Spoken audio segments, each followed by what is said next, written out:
উন্নয়ন অগ্রগতি আর সফলতার অর্জন নিয়ে এগিয়ে যাচ্ছে মংলা সমুদ্র বন্দর। 1950 সালের 1 ডিসেম্বর কিন্তু এই জাহাজটি দিয়েই প্রথম উদ্বোধন করা হয়েছিল মংলা বন্দর কর্তৃপক্ষ।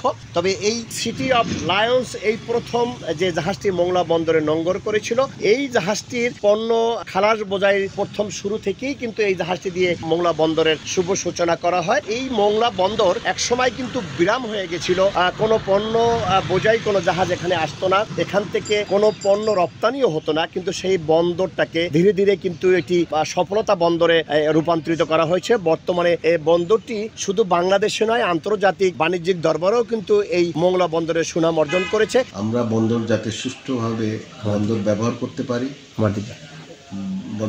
করতে পারি এবং বন্দরের সুন্দর একটা মডেল বন্দর হোক, বাংলাদেশের দ্বিতীয় সামুদ্রিক বন্দর, এটার উপরে অনেকে নির্ভরশীল ব্যবসায়ীরা।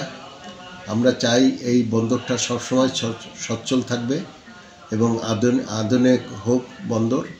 আমরা শুনতে পারছি যে চীনের থেকে একটা বড় ফান্ড আসতেছে উন্নয়নের জন্য, আধুনিককরণের জন্য এই বন্দর। তা আমরা চাচ্ছি অতি তাড়াতাড়ি এই বন্দরকে সংস্কার করে একটা মডেল বন্দর তৈরি হোক। আসলে নদী বন্দরকে যদি আমরা সচল করতে চাই, তো আমাদের জন্য সবথেকে প্রথম দরকার জাহাজ চলাচলের উপযোগী ড্রেজিং কার্যক্রম। সেই কার্যক্রম আমরা খুবই তৎপরভাবে পরিচালনা করছে কর্তৃপক্ষ। ইতিমধ্যেই আপনি জানেন যে আমাদের এখানকার সিভিল অ্যান্ড হাইড্রোলজিক্স ডিপার্টমেন্ট ড্রেজিং করছেন।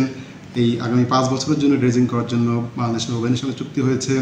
এবং সবথেকে আনন্দের বিষয় হলো যে আমাদের নতুন একটা দুটি কন্টেইনার জেটি হওয়ার জন্য আমরা চায়না এক্সিম ব্যাংকের সঙ্গে চুক্তি হতে যাচ্ছে। বন্দর কর্তৃপক্ষ আমাদের যেমনটি জানিয়েছে যে এই মংলা বন্দর যে বর্তমান সরকারে যে গ্রহণ করা যে প্রকল্প রয়েছে, সেই প্রকল্পগুলো যদি দ্রুত চালু করা হয় এবং আগের যে প্রকল্পগুলো গ্রহণ করা আছে, যে প্রকল্পগুলো চলমান রয়েছে, সেই প্রকল্পগুলো যদি সমাপ্ত করা হয়, তবে এই মংলা বন্দর হবে বিশ্বের বাণিজ্যিক বাজারে একটি আন্তর্জাতিক বন্দর রূপান্তরিত হবে। ব্যবসায়ীরা এখানে ব্যবসা করতে আসবে, এখান থেকে পণ্য আমদানি রপ্তানি হবে, বন্দরের কর্মচঞ্চলার সৃষ্টি হবে, এটাই প্রত্যাশা করছে বন্দর ব্যবহারকারীরা। মাহমুদ হাসান, সময় সংবাদ, মংলা।